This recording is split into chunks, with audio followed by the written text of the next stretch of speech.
ভাইয়ের জন্য আসছি। জি আসসালামু আলাইকুম। এখন বাচ্চাদের কিছু কথা বলতে পারি। যাই হোক, ওকে বলেন। কিসে বড় বাবু?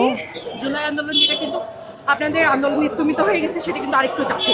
হাদি ভাইয়ের বিচার না হওয়া পর্যন্ত আমি কিন্তু মাঠ ছাড়ব। অবশ্যই হাদি ভাইয়ের বিচার চাই। আপনাদের বিপ্লবের আন্দোলনের একজন উনি অগ্রগতি ছিল, মানে আমি জানি ওনার এক একটা ওয়ার্ডের বিচ্ছেদ ছিল আমার জন্য। তো আমরা হাদি ভাইয়ের বিচার কিন্তু ছাড়বো না।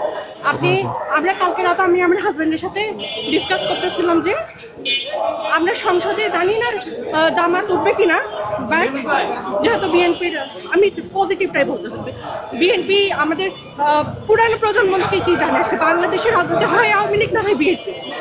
তো এখানে একটা বাঙালি পুরানো মস্তিষ্ক থেকে একটা চান্স আছে যে বিএনপি আসার চান্স আসছে।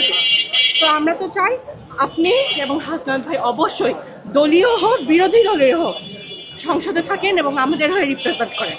আমরা যেহেতু জেএনজি শক্তি, আমাদেরকে রিপ্রেজেন্ট আপনাদের করতেই হবে ইনশাল্লাহ। আপনাদের দোয়া থাকলে কিন্তু আমাদের নির্বাচনের এবারের প্রধান এজেন্ডাই হাদি ভাইয়ের যে হত্যাকারী তার বিচার, তাকে দেশে ফেরত আনা। আপনাদের সময় ছিলাম ইভেন আন্দোলনের দিন আমার বাচ্চাকে আমরা বাসায় রেখে আমি আর আমার হাজবেন্ড গেছি। আমার হাজবেন্ড অনেক আহত হয়েছিল, রক্তপাতের অবস্থা খারাপ।